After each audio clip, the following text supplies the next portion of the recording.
ইলম না হলে মানুষ চলতে পারে না, ইলমে ওহী ছাড়া মানুষ চলতে পারে না।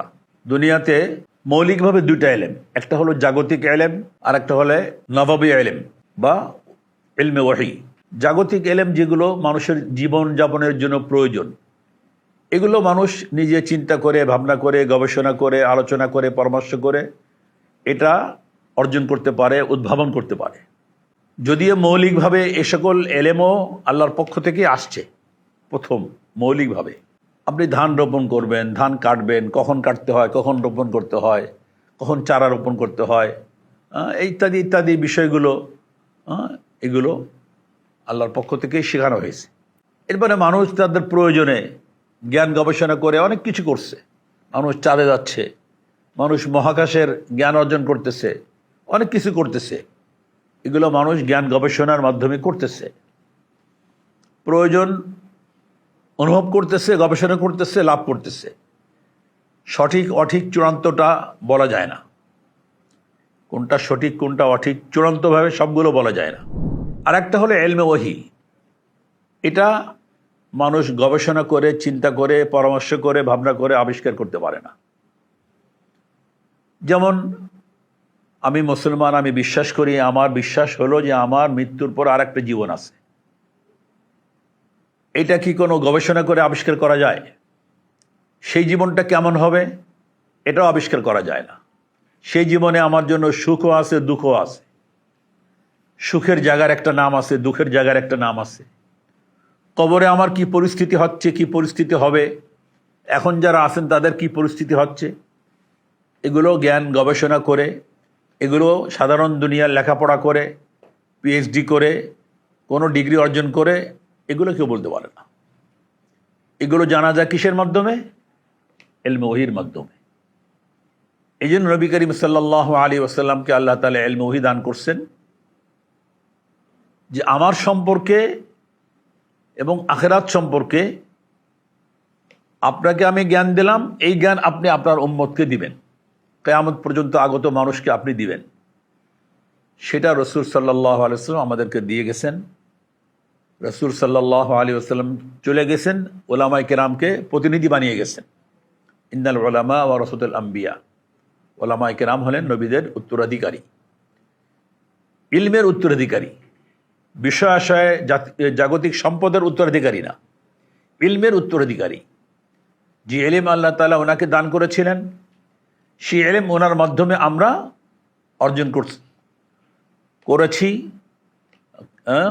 এরপরে উনি চলে যাওয়ার পরে সাহাবায়ে কেরাম, তারপরে তাবিঈন, তারপরে তাবে তাবিঈন, এরপরে আইম্মা মুজতাহিদিন আস্তে আস্তে আমাদের কাছে এসেছে। আমাদের থেকে আপনাদের কাছে যাচ্ছে, আমাদের ছাত্রদের কাছে যাচ্ছে, তাদের মাধ্যমে তাদের পরবর্তী প্রজন্মের কাছে যাবে। এইভাবে ইলমের সিলসিলা চলবে। এটা হলো ইলমে ওহী। আমরা আমাদের আকায়েদের কিতাবের মধ্যে পড়েছি, আকীদা সম্পর্কিত একটি কিতাব আছে আমাদের, শরহুল আকায়েদ। আসবাবুল ইলমে সালাসাতুন, ইলম অর্জন করার মাধ্যম তিনটা মৌলিকভাবে। একটা হলো আল হাওয়াসুল খামসু জাহেরা, পঞ্চ ইন্দ্রিয়। আমরা চোখ, কান, নাক, জিহ্বা, ত্বক, এগুলোর দ্বারা ইলম হাসিল হয়। জিহ্বার দ্বারা একটা ইলম হাসিল হয়, জ্ঞান হয়, কোনটা মিষ্টি, কোনটা ঝাল, কোনটা টক জিহ্বায় লাগলে বলতে পারে। একটা মিষ্টি আপনি এখানে দিলে বলতে পারবে না। কোনো একটা কিছু এনে ডললো যে এটা মিষ্টি না ঝাল, টক বলেন তো, পারবে না। তো এটা হলো মানুষের ইন্দ্রিয়র মাধ্যমে অর্জন হয়। ঝাল, টক, মিষ্টি, সাদা, কালো, আমি চোখে দেখতেছি, বলতেছি। দেওয়ালের ওই পাশে কি আছে আমার চোখে দেখে না, বলতেও পারে না। কানে শুনে একটা ইলম অর্জন হয়, এটা কোরআনের আওয়াজ, এটা আযানের আওয়াজ, এটা গানের আওয়াজ, কানে বলতে পারে। এভাবে নাকে বলতে পারে এটা পেশাবের দুর্গন্ধ, এটা গোবরের দুর্গন্ধ, এটা ময়লার দুর্গন্ধ, এটা আতর, এটা এই জিনিস নাকের দ্বারা ইলম হয়। একটা সবাব হলো ইন্দ্রিয়, মানুষের পঞ্চেন্দ্রিয়। দ্বিতীয় সবাব বা দ্বিতীয় মাধ্যম হলো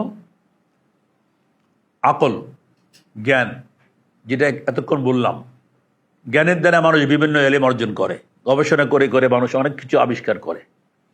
এখন আগে এক ধরনের ছিল, আগে আমাদের দেশে একটা মুরগিতে ডিম পাড়তে হলো 12টা 13টা, 12-13টা ডিম পাড়ার পরে কামাই দিত 3-4 মাস 6 মাস, এরপরে আবার ডিম পাড়তো।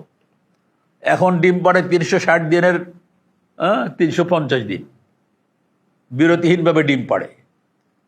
এগুলো তো মানুষ আকল খাটিয়ে মুরগির ভিতরে একটা সিস্টেম তৈরি করছে, মুরগিতে ডিম দেয়, বিভিন্নভাবে বাচ্চা হয়। আগে মুরগির বাচ্চা হতো, বাচ্চা হওয়ার পরে আবার 6 মাস বসে থাকা লাগতো ওই মুরগির দিয়ে ডিম পাড়াইতে। এখন বাচ্চার জন্য মুরগিও লাগে না, বাচ্চা মুরগি ছাড়াই হইতেছে। মানুষের আকল দিয়ে গবেষণা করে করে মানুষ এই সমস্ত জ্ঞান অর্জন করছে। এই দুটো জ্ঞানেরই সীমা সীমিত, পরিধি সীমিত। একটা পর্যায়ে গিয়ে এর কাজ করে না, আকলে আর কাজ করে না, ইন্দ্রিয় কাজ করে না। যেমন বললাম, এই পর্দার আড়ালে দেখা যায় না, চোখে কাজ করে না, 3 মাইল দূরে গেলে আর আমার কানের আওয়াজ শুনবে না, এরকম জিহ্বা এক জায়গায় গিয়ে কাজ করে না। এলমে ওহী ওইখানে কাজ করে, এলমে ওহী। সেই এলমে ওহী জানা যায় একমাত্র মুহাম্মদুর রাসূলুল্লাহ সাল্লাল্লাহু আলাইহি ওয়াসাল্লাম। সেটার নাম হলো খাবারে সাদিক। একটা হলো আল হাওয়াসুল খামসা, পঞ্চ ইন্দ্রিয়, আল আকল জ্ঞান, তৃতীয় হলো আল খাবারুস সাদিক সত্য সংবাদ, নিশ্চিত নির্ভুল সংবাদ। নিশ্চিত নির্ভুল সংবাদ একমাত্র মুহাম্মদুর রাসূলুল্লাহ সাল্লাল্লাহু আলাইহি ওয়াসাল্লামই দিতে পারেন বা দিছেন, আর কেউ পারে না। উনি ফেরেশতাকে আল্লাহ তাআলা পাঠিয়েছেন, ফেরেশতা ওনার কাছে দিয়ে গেছেন, উনি আমাদেরকে জানিয়েছেন। আমরা নির্ভুল সংবাদ ওনার মাধ্যমে পেয়েছি। সেই জ্ঞানটা হলো আসল জ্ঞান, যেটা আমাদের জন্য আখিরাতের জীবনটাকে সমৃদ্ধ করবে, আখিরাতের জীবনকে কামিয়াব করবে। আমরা মুসলমান হিসেবে আমাদের প্রত্যেকের, পুরুষ নারী সকলের জন্যই, ধনী গরিব, শিক্ষিত অশিক্ষিত সকলের জন্য এলেম শিক্ষা করা ফরজ। একটা পর্যায়ে, একটা পরিমাণে। যিনি চাকরি করেন তার চাকরি বিষয়ের এলেম জানা জরুরি, যিনি কৃষি করেন তার কৃষি বিষয়ক এলেম জানা জরুরি, যিনি ব্যবসা করেন তার ব্যবসা বিষয়ক এলেম জানা জরুরি। এইভাবে যিনি বাবা, তার সন্তান, তার স্ত্রীর হক কি জানা জরুরি, যিনি মা, তার জন্য তার স্বামী, তার সন্তানের হক কি জানা জরুরি, যিনি সন্তান, তার জানা জরুরি মা বাবার কি হক তার উপরে। এইভাবে যিনি শিক্ষক, তার জানা জরুরি আমার উপর আমার ছাত্রের কি হক অধিকার, যিনি ছাত্র, তার জানা জরুরি আমার উস্তাদের কি হক অধিকার, যিনি রাজা, বাদশাহ, প্রেসিডেন্ট, প্রধানমন্ত্রী, মন্ত্রী, এমপি, তাদের জানা দরকার আমার এই পদে থেকে আমার জন্য কি করা জরুরি, কি করা আমার জন্য জরুরি।